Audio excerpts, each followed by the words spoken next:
माननीय अध्यक्ष महोदय, कुछ बातें मैं जो मंत्री जी उनके ध्यान में लाना चाहूंगा कि जो विश्वविद्यालय हैं उनकी जो परीक्षाएं हैं, राजस्थान विश्वविद्यालय कभी कर रहा है, जोधपुर कब कर रहा है, उदयपुर कब कर रहा है, कम से कम राजभवन से एक ये ऐसा आदेश जाए कि सारी यूनिवर्सिटीज की जो परीक्षाएं वो एक समय हो पाए।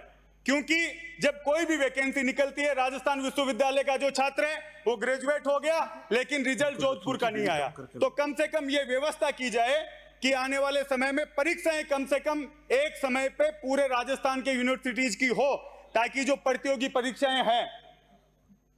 परीक्षाएं हैं उनमें अपने बच्चे भाग ले पाए।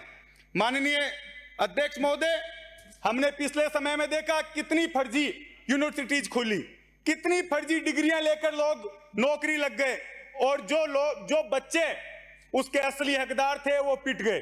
तो आप सबसे निवेदन करना चाहूंगा कि उस यूनिवर्सिटीज को उनको बंद किया जाए और आप लोग जो फर्जी डिग्रियां लेकर जो नौकरी लग रहे हैं, जो इस शिक्षा की व्यवस्था को खराब कर रहे हैं, उन पर कार्यवाही उच्च शिक्षा मंत्री जी इस पर करेंगे।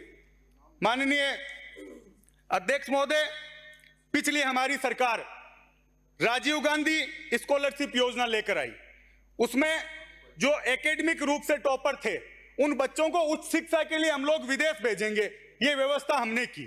और आपने आकर उसमें हमने 200 बच्चों को स्कॉलरशिप का वादा किया, आपने उसको 500 किया। इस बात के लिए मैं आपको बधाई देता हूं। नाम भी आपने राजीव गांधी जी से विवेकानंद कर दिया। लेकिन शिक्षा मंत्री जी का ध्यान आकर्षित करना चाहूंगा, पिछले जो 200 बच्चे गए उनमें से 100 बच्चे अधिकारियों के थे, 100 अफसर्स के, आईएएस और अधिकारियों के बच्चे वो शिक्षा पा रहे हैं। और जिनके लिए हमने जो टॉपर्स के लिए योजना लाए वो लोग कहीं ना कहीं उससे पिछड़ रहे हैं। और जिनको विदेश भेज भी दिया उन बच्चों की भी जो स्कॉलरशिप है समय पर नहीं जा रही।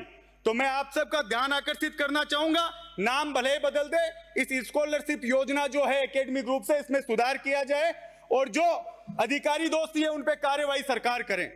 माननीय अध्यक्ष महोदय, उच्च शिक्षा की बात है, हम सब अगर इस सदन में जितने लोग छात्र राजनीति से आकर बैठे हैं, वो अगर छात्र संघ चुनाव की बात नहीं करेगा तो वो अपने साथ, अपनी जनता के साथ न्याय नहीं कर रहा।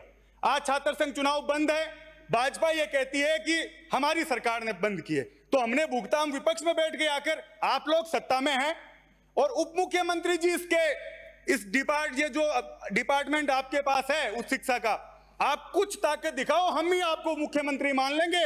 राजस्थान का जो युवा है वो कह रहे हम तो प्रेमचंद जी को मुख्यमंत्री मान लेंगे। आप अपनी ताकत को परखो और ये चुनाव आप चालू करवाओ। और हम तो ये मानेंगे कि सरकार में से किसी ने मदद नहीं की, सिर्फ प्रेमचंद जी बैरवा उप मुख्यमंत्री, उन्होंने ये चुनाव शुरू करवा दिए, क्योंकि आप भी इस विश्वविद्यालय में से निकले हुए हैं। मैं माननीय अध्यक्ष महोदय